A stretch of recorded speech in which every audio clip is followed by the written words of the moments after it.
Despite the bad rap that Star Fox Command gets from longtime fans, the best thing about the game that no one gives it credit for is by far the unique ships that every character can pilot. Seriously, even now, I rarely hear anyone talk about this. For all of its faults, there's more to the game than having some questionable endings. What's great about this is that every mission gives you a different combination of traits with each character. You'll need to experiment with them to find out what works best against certain enemies. Excluding Rob 64, there are 15 playable characters in Command, with 2 pairs of characters piloting the same ship, with 13 ships total. Much like in my previous video going over the game's endings, I will rank through every playable ship in Star Fox Command, but this time in the form of a tier list. The higher the tier, the more practical/fun they are to play with. Like before, I'll break down my thoughts on each ship and thoroughly explain its placement. This time, my criteria will be based on their overall combat potential, such as how balanced they are stat-wise and their effectiveness against specific targets, including enemy missiles. I'll also take the time to show off the secondary aspects, including the ship's user interface, its overall design, and my favorite, their pilot's leitmotif or character theme. Let's get started. For more Star Fox content, be sure to subscribe. Starting off, we have the C tier, for the ships that easily get overshadowed by most of the game's cast. These are the ones that I have to use because there's no way that I can't. The first, or I guess last pilot for this list, will be Lucy Hare, who controls the Sky Bunny. Even though she's the daughter of Peppy Hare, her ship doesn't reflect the same amount of skill that her father has. In terms of stats, her ship has below average shields, but she at least has the average boost amount to help her dash away if she's in trouble. The plasma shots with the single lock-on is the best part about her ship, giving her a decent fighting chance if you manage to play her effectively. Even though she can be used in 3 missions total, realistically, you only use her in combat in 2 of them. In the Corneria level, Father and Daughter, there are missiles scattered throughout the map that you collect for the Great Fox. You never have to fight a single enemy if you use your missiles wisely. The only target you have to go against is a single enemy missile. It's probably for the best since her stats are low. These missions aren't too hard, but the other pilots are much more built for heavy combat. The Sky Bunny's design matches Lucy in terms of appearance, with both being pink and having wings that resemble the shape of her head. This may or may not be a coincidence, but the rear of her ship has the number 6 on it, which happens to be Lucy's placement on the pilot section of the gallery. The ship's UI is beige colored and shares the same design as 2 of the other female pilots in the game. Her theme song also happens to be called Bunny of the Skies. The name is unoriginal, sure, but there's only so much information to go off of with Lucy since this is her first, and so far, only appearance. While the ship is supposed to be more on the cute side, it takes a lot more than looking cute to fight evil. Sorry Lucy, but this is the most reasonable spot I can place you in. Right above Lucy will be Cat Monroe and the Cat's Paw 2. Much like Cat herself, the Cat's Paw 2 has a noticeable design change from its original appearance. It's unknown whether it's supposed to be a completely different vessel or a remodel of her original ship, like how Cat now has black fur instead of pink. While we're on that subject, I believe her design got changed because the other female pilots are also colored pink to some degree, and Cat needed to stand out among them. But either way, her ship is not as useful as I want it to be. The issue is that 2 of the 3 missions she's playable on has her appear after the first 2 turns have passed, which doesn't give her enough time to be used at her fullest potential. Not to mention that Falco, who is also playable in those 2 missions, has a head start in clearing most of the enemies, and has better stats than her. It feels more like one whole mission plus 2 halves instead of 3 full ones. The one redeeming factor she has is that her laser, the arc shot, is very powerful, and is one of a kind. How it works is after you fire, it curves in the direction of the target you're locked onto, which is very useful against enemies with unpredictable movement patterns. But aside from that, she's pretty much identical to Lucy. Cat's laser and the 1 extra bomb place her higher, but not by much. As I stated earlier, her UI is the same as Lucy's, but colored red like her ship's exterior. Cat's leitmotif, titled Falco's Admirer, is an extended version of a theme from Star Fox 64. Personally, she has one of the best themes out of any character throughout the series. That alone makes it worth playing as her, despite all her faults. It's a shame that we don't even get enough time to play as her to fully appreciate it. And that concludes the C tier. As I was planning this idea out, I intended to keep the list even by having 3 to 4 pilots per tier, but the next pilot I'll review was good enough to go up to B. For the B tier, all of these ships are as average as you can get. Not that that's a bad thing, of course. Sometimes being passable is more than enough for the job. The first ship for B tier is the Cornerian Fighter, controlled by Bill Gray and Crystal. I'll focus primarily on Bill for this segment, and I'll mention Crystal when needed. The Cornerian Fighter boasts average stats all around, with its main drawback being the lack of a lock-on function. While having no lock isn't inherently bad, certain targets make dogfighting more strenuous without one. I'll usually have it relegated to taking on the stragglers that I miss with the other characters, including the missiles. I don't like using it for that reason, but sometimes I don't have a choice. The twin lasers are strong enough to shoot it down fast if you don't miss it. This ship is better than I initially gave it credit for, but I'm still not too crazy about using it. The one thing that hinders it is that the Cornerian fighter is paired with other ships that are much better than it in every mission it's used on. Regardless of whichever pilot is in the cockpit, they'll have to put more effort in carrying their weight the same way. But on that note, let's move on to the pilots themselves. I recently discovered that besides one other character, Bill most likely has the least amount of screen time in the entire game. He's only ever seen in 2 missions, with both of them coincidentally being in Katina, just like when we first met him in Star Fox 64. One mission has him playable for the entire level, while the other one has him show up on the 3rd turn when most enemies have already been destroyed. Crystal also controls the ship based on if she's wearing the military uniform. After the Katina and Sector Z levels, she'll switch back to using her default ship and outfit when she continues to fight with Fox and the gang. I'll get to that one shortly. Bill's version of the ship has orange highlights on its body and UI, while Crystal has purple, in case you needed to know which is which. They each play their respective theme songs based on who you're controlling. Much like Cat, Bill's theme is taken from 64, sounding just as heroic as it did before. And much like Lucy, Bill's leitmotif shares the same name as his ship, Cornerian Fighter. It's even more unoriginal than Lucy, because at least with her, the words are rearranged to make it seem like it's different. The Cornerian Fighter in this game is an updated version of how they look in 64. Fun fact, Bill's ship in command was reused in the 64 remake to make him stand out above the other units flying around him, which makes sense since Q Games developed both titles. But even then, that wouldn't stop me from accidentally shooting my allies. Funny story, back when I used to play 64 3D, on my first few playthroughs, I would carefully avoid shooting the Cornerian pilots while inevitably hitting some in the process. But on my way to collect all the medals and complete the game, I stopped caring who I shot at and fired at everything indiscriminately, allies be damned. Moving on, the next pilot for B tier is Crystal and the Cloud Runner. Modeled after the dinosaur of the same name, the Cloud Runner is a decent ship. Having a lock function alone automatically places it above Bill, even for having one less bomb. Aside from that, and a lesser time bonus, their ships are similar to one another. Maybe I'm biased, but aesthetically, I'd much rather be using this ship instead. Personally, I love the idea of her R-Wing being based on the Cloud Runner dinosaur, since it directly parallels her introduction to the series. This alone is why I like the idea of personalized ships among each character. Her UI is similarly designed after Fox's R-Wing, except colored purple, just like with her version of the previous ship. It even has those fox ears on the top corners of the screen, and the way the corners are rounded kind of looks like her head if you think about it. Like most of the other characters, Crystal is viable for missile chasing, and in some cases, I make that her main priority. On the Titania level, the Worm, I exclusively use her for the missiles while I let the boys take care of the enemy bases. Since her ship is placed the farthest back than the others, by the time I get her close enough to the base to extend my flight time, a missile would have already launched, meaning I'd have to turn back around to destroy it before I could hit the Great Fox. Her leitmotif is called Fox's Forgotten Love, which sounds like something you'd hear at a ballroom dance. As I mentioned earlier, this theme will still play if you use her version of the Cornerian Fighter. If you remember her theme song from Star Fox Adventures, the 2 songs couldn't be more different in how they portray the same character. On a side note, there's a mashup of her 2 themes by Mykal Williams used for Crystal Smashified by Curiomatic. It sounds fantastic, and I recommend giving it a listen.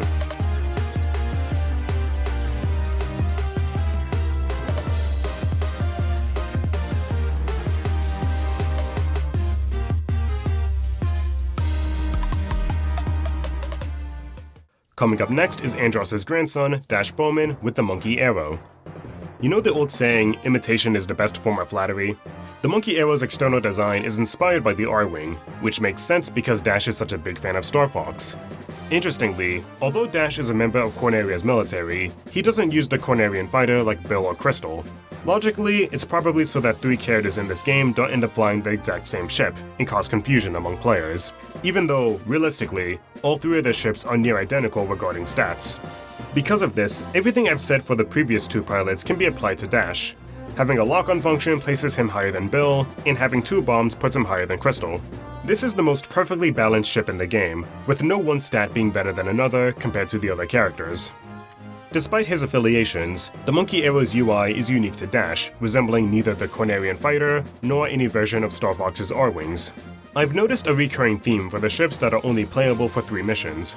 For at least 1 mission, or 2 in Cat's case, they show up to the battle after 2 turns have passed. Because of how late they appear, you don't get enough time to fully use them. Sometimes, you could clear the level before they even show up, making their appearance feel unnecessary. In the level Decision Time, if you've saved your missiles from the last level, you can solo the whole map with Vox, giving Dash no time to be used during then. At least for the other characters who are only playable in 2 missions, they're used from start to finish. Dash's leitmotif is called Corneria's Monkey Pilot. What's funny to me is how the title explicitly points out that he's not just a monkey pilot, but he's the monkey pilot. He stands out because, in case you didn't know, most of Corneria's inhabitants consist primarily of canines, as opposed to Andros and the Venomians, who range from either primate or reptile. This happens to coincide with dogs and monkeys being seen as rivals in Japanese culture. Topping off this tier is Slippy Toad and the Bullfrog. Slippy is notoriously known for not being a great pilot, which is reflected in how short his boost meter is. But for what he lacks in speed, he more than makes up for it in his shields. Tied for having the largest health bar along with one other character, his Arwing can take a lot of hits before going down. He's also the only pilot to hold 3 smart bombs in his arsenal, which is funny because if you look at all the other characters, exactly half of them can carry either 1 or 2 bombs. While Slippy's lack of a lock-on feature doesn't make him less viable than other pilots, I'm less inclined to use him against enemy missiles or small single-target enemies, especially if they can move faster than you can boost. However, targets that group in large clusters or have multiple segments are perfect for using your bombs, and usually you'll regain another bomb in the process, so it's worth using. The plasma shot is a stronger weapon than the twin lasers, so if mobility isn't an issue, or if your target is large or slow enough to shoot, then by all means, use him. This is going to sound strange, but the UI design for the Bullfrog looks exactly like Slippy himself. Just hear me out with this. Not only is it green, but the border surrounding the radar is round, like the shape of his head. To top it off, literally, the half circles above the radar look like his eyes if you look at him from the front, and the point counter between the eyes could be his hat. Am I making sense here, or am I just sounding crazy? Anyway, Slippy's leitmotif, much like himself, is named Mr. Genius. I'm no music expert, but I like the combination of the horn, string, and wind instruments used to complement one another. Its composition would definitely be improved if it used live instruments instead. Personally, I like to look at Slippy's ship as the Arwing equivalent of the Landmaster, slow but sturdy in defense and offense. Another thing to note is that the Bullfrog's stats and external design are very similar to the armored Arwing from Star Fox 2, which are commandeered by Slippy and Peppy. This is most likely one of the many elements carried over from that game before it got cancelled for 20 plus years. And it's possibly also the start of how those two tend to be the defensive types whenever they're made playable. Here we are at the A tier. These are the ships that you can rely on the most for any assignment. Starting off, we have Falco Lombardi with the Skyclaw. One of Falco's most defining traits is that he's the team's ace pilot. He loves to fight and prove himself to be a one-man army. The single laser is nothing to write home about, but the multi-lock is helpful for any occasion. Since he has only 1 bomb, I tend to use it for an enemy that's far away from my immediate area, or if I'm leading them in the direction they're flying. Falco has low shield capacity, but the highest boost, allowing him to chase after his next target quickly and with ease. All of these traits combined make Falco the team's glass cannon, as we have seen numerous times throughout the series. He's the opposite of Slippy in every way. Like how the Cloud Runner resembles its dinosaur namesake, the Skyclaw appears to be modeled after Falco himself. Its wings are long and wide, with feathers at the ends which look like his hands. If the beak of the ship was shorter and broader, then the resemblance would be uncanny. Adding on to this, the UI looks like his plumage, with the triangular structure surrounding it looking like a bird's outstretched wings. And at the bottom of the screen, you could take it apart using a tri-head screwdriver. When I first played this game in 2016, I found his ship to be very similar to the Black Arwing from Star Fox Zero. Coincidentally, you must use the Falco amiibo to unlock the Black Arwing in that game. The combination of the multi-lock and the low shield made playing Falco a game of high risk, high reward. It's relatively easier to take down hordes of enemies, but if you make one mistake, it's game over for you. On some occasions, forces beyond your control can sabotage you. One time on Solar, I went into a fight with low health, and before the game gave me a chance to react, a lava plume hit me and made me lose a life, effectively wasting my time. Falco's leitmotif is called the Loner, fitting his character in wanting to do everything independently. But no matter how much he prefers this lifestyle, he's always at his best when he's alongside someone else. Up next is the Tadpole, flown by Amanda. I'll be completely honest. In my original draft for this video, I had Amanda placed in C tier because I thought her ship was one of the weakest in the game. That wasn't until I realized that her laser, lock, and bomb stats were on par with Falco's. Not only that, but she has more shields than Falco too. But he does have her beat in the boost gauge and can gain more time back. One trait that makes the tadpole stand out above the rest is having amazing mobility underwater. Given that 4 out of the 5 missions you can play as her on take place in Aquas, she has a great advantage over the other characters also featured in those levels. But as fate would have it, she cannot be played on Venom, the one level that matters the most with a ship like hers. As for Amanda's leitmotif, much like herself, I would describe it as being plucky. From what we've seen of her in certain missions, she isn't one to actively go into battle on her own accord, unless she's called upon to do so. Most of the time, when her fiancé Slippy is in trouble. Oh, and on that note, the name of her theme brings up a pattern. The name of her song is simply titled Slippy's Girlfriend. With the exception of Lucy, the pattern is that the females' leitmotif names are based on their relationship with their male counterparts. While these titles aren't wrong in how they describe them, it sounds more like they're just an extension of the Star Fox team instead of being treated as their own characters, especially for Cat and Crystal, who were established long before this game. Yeah, I know this is a minor detail that most people wouldn't care to notice, but it happened to catch my eye as I was gathering information about the pilots. Here's my proposal for renaming their themes. If you could think of something else to call them, please let me know. Star Fox is Telepath, Crystal. Amanda, Protective Pilot. Cat Monroe, Flirtatious Feline. Similarly, the tadpole's UI is the exact same as Lucy and Cat, but colored green like a frog. This one is more blatant but less egregious than the aforementioned leitmotif names.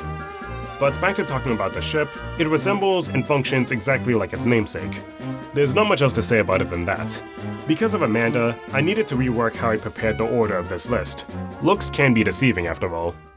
Next is none other than Fox McCloud in the R-Wing 2. An updated version of the original R-Wing, Fox's ship is the most versatile and most used in the entire game. I mean, Fox is the main character, so of course he needs to be well-rounded for any occasion. He starts out being the most basic pilot to get players familiar with the controls, but he's the only character to receive upgrades based on what missions you choose to play through. These upgrades include the multi-lock, twin lasers, and plasma shot. Here's how you unlock these upgrades and the missions they're used on. You receive the multi-lock from Beltino after the mission Asteroid Belt, Missile Attack. You receive the twin lasers from Falco after the mission Aquas, Octoman's Ruse, or from Slippy after the mission Pacino or Kinney Strikes Back, and if you select Check Out Corneria. You receive the plasma shot from Rob after the mission Solar, the Ultimate Weapon. Depending on the ending you wish to achieve, these enhancements can be used for 1 to 3 missions. For example, on the Katina mission Crystal, you'll be using either the multi-lock or twin lasers, which varies on the level you played previously. But after the mission, if you choose to abandon Fox and go to Venom with Starwolf, the upgrade pretty much goes to waste, which I guess is a fair punishment if you go for this ending. These upgrades are only available if you play through the main campaign. If you're replaying them through the state select, the ship remains in its default state. The R-Wing 2 is also the ship that's used for the game's multiplayer. I've never gotten the chance to play that mode for several reasons, but if you have, please let me know what the experience was like. Appearance-wise, the ship still maintains the look of an R-Wing, but with minor adjustments to show that this is a new model. Compared to the other modified R-Wings, this one is closest to being the original without being the original. As I pointed out with Slippy, Falco, and Crystal, the UI for his ship resembles Fox himself. The beige color matches his fur, the triangles on top of the screen look like the ears, and the square shape looks like his head. Fox's leitmotif is called Great Leader, which is original to this game. By no means is this a bad song, but I find it a little strange how he doesn't have the actual Star Fox theme used when controlling him, especially when compared to Wolf, Cat, and Bill, who already use their respective themes. Capping off the A tier is the OG R-Wing, who's controlled by Peppy Hare and James McCloud. It's funny how the original R-Wing is better than the R-Wing 2 at its base, which is supposed to be the upgrade. Even though both ships are identical in terms of their lock-on type, bombs, shields, and boost, the twin lasers and 3-second time bonus push it higher than Fox. Much like with Lucy, Dash, and Cat, you can only use the classic R-Wing for what feels like just 2 missions instead of 3. In Dash Makes a Choice, James will appear after you take down 2 of the 3 enemy bases and not lose a life. Because of the map layout, it'll take about 4 to 5 turns to get James to show up as the game intends for it to happen. Fox will comment about it when he does appear, while Dash and Falco question if he's seeing things. Usually, it takes me 3 turns minimum to clear the stage, so I don't end up seeing James until just before the Emperor shows up. You'll miss the extra dialogue if you go through this stage normally instead. Personally, I always use James when fighting the Emperor on this level, just so it feels like he has a purpose. Even though story-wise, it doesn't make much sense how the others can react to James in combat, celebrate when the Emperor gets defeated, act like they were the ones responsible for it, and not acknowledge James in the process. But we're not here to talk about the story in this video. On the other side of that coin, you have 3 other pilots to choose from besides James, practically rendering him useless if you encounter the boss as them instead. Only when you're controlling Peppy does it feel like you have enough time to use this O-ring. Appearance-wise, it closely resembles Assault's iteration of the aircraft, which is an updated version of the R-Wing models from the previous games. The UI is silver with blue accents, much like the R-Wing's primary color scheme. And apparently, it's assembled using flathead screws. If we ignore the particulars about how James has this exact model, it makes sense that the 2 original founders of the Star Fox team fly the same ship. Their shared leitmotif is called Heroes of Old, which is an extended version of that one song that plays in Star Fox Assault when the team transports to the Apoid homeworld, and when Peppy sacrifices himself. Just like with Crystal Smashified, I have another music recommendation for you. The channel Literal Orchestra has created a number of Star Fox remixes, with a handful of them being different renditions of this song itself. Once again, go check it out when you can. Even though this version of the song isn't as awe-inspiring as the original, it's still satisfying to hear it play for longer than a minute, when the original left me wanting more. Finally, we're in the S tier. The following ships are the absolute best in the entire game. They're so good that they're among the least used out of the whole cast compared to the others we've covered so far. I'm sure you'll quickly notice a theme for the ones in this tier. First off is Wolf O'Donnell with the Wolfen. Whether you're fighting against Wolf or controlling him yourself, this ship is an absolute menace. Twin lasers, a multi-lock, and a long boost makes this one of the best ships to use towards pretty much any enemy. I highly recommend using this on bosses and missiles on any mission that features him. The only drawback, if you'd call it that, is that it has only a single smart bomb in its arsenal. But the rest of its capabilities more than makes up for it. You fight Starwolf as a boss on 2 out of the 3 missions of Ficina, which is fitting because that's the planet where you first encountered them in Star Fox 64. As for the Wolfen's other traits, it still maintains the same appearance as in 64 and Assault, even down to having none other than the Starwolf theme be used as Wolf's leitmotif. It sounds fine on its own, and I know there's only so much the DS can muster in terms of power, but this MIDI version is by far the weakest iteration of Wolf's theme. The best version is still the Star Fox Assault one, and I'll accept no other answer.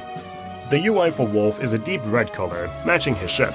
For some reason, whenever I play as Wolf on Solar, I always get disoriented by the reds on the screen. Sometimes the reds blend too closely together, and other times they clash after I've adjusted, which messes up my gameplay. I don't know if I'm making sense here or if anyone else knows what I mean, but I felt like sharing that. Here are a few fun facts. This marks the second time that Wolf and his ship were made playable in a Star Fox game, with the first instance being Star Fox Assault's multiplayer after unlocking him.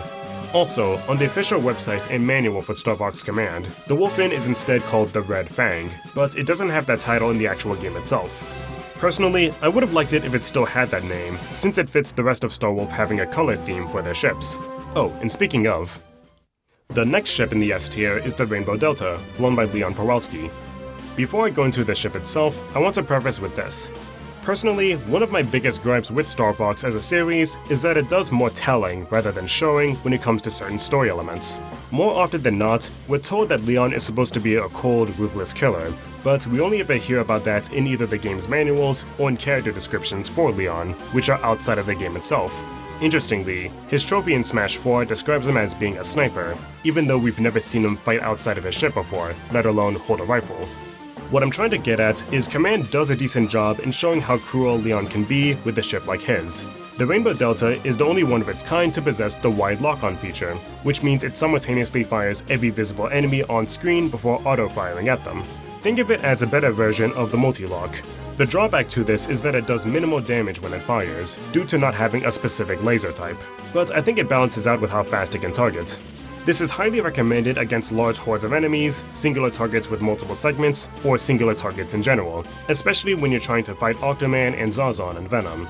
That way, you don't have to worry about missing your shots when they fly around erratically. However, because of how the wide lock-on functions, I do not recommend using it against missiles.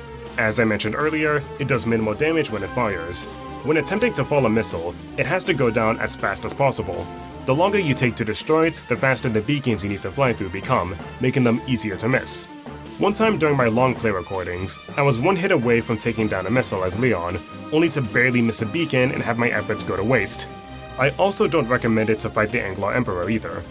Not that Leon is incapable of it, but part 2 of the fight drags on longer than I'd like because of his laser. Tied for having the shortest boost time with Slippy and Amanda, who coincidentally also happen to be creatures with long stretchy tongues. Trying to catch up to or maneuver away from certain enemies can be a big headache when they're not in your line of sight, but its shield strength more than makes up for it. Also being on par with Slippy, this ship is exceptionally tanky. If you're playing correctly, you should be able to collect all of the enemy cores before your health drops down to half. Essentially, the Rainbow Delta is a better version of the Bullfrog and Tadpole combined, minus the water mobility. The UI for his ship is the same as Wolf's, except it's colored green like Leon. Unlike the issue I have with Wolf, this particular shade of green is easier on the eyes. It doesn't distract me when I'm playing on Venom compared to when I play as Wolf on Solar. The Rainbow Delta appears to be shaped like an arrow, being more streamlined than Wolf, but less aerodynamic for some reason. Leon's theme song, Ruthless Lizard, is equally as wild and chaotic as he is. It shows that he's a force to be reckoned with against anyone who stands in his way. I just wish we saw more of this side of him in the other games. Finally, the absolute best pilot in Star Fox Command is Panther Caroso and his ship, the Black Rose. Before anything else, let's talk about his leitmotif. Complete with a Spanish guitar and castanets, the Latin flair it has perfectly encapsulates his persona as a ladies' man, which also happens to be the song's name. This would be more appropriate if he was a bullfighter instead of a dogfighter. I waited until now to mention this, but the UI design for the Star Wolf team is the exact same, with the only difference among them being its color, with Panthers being blue. It makes sense for the 3 of them to share their UI since they're a team, unlike Kat, Lucy, and Amanda, whose only connection was just one mission.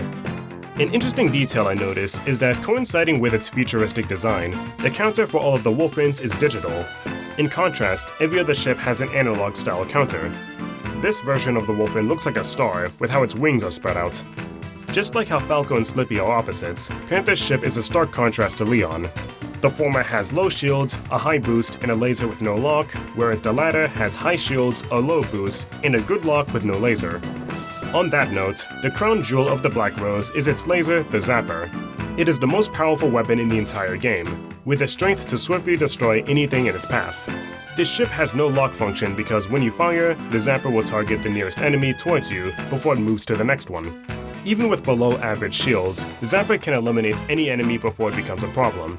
Missiles take no more than 2 hits before falling, with how great the laser's strength is. And every time I had to play through the Star Wolf Returns ending, I exclusively used Panther to fight the Emperor and get that path over with. In terms of balancing, the Star Wolf trio are the strongest characters in the game's roster.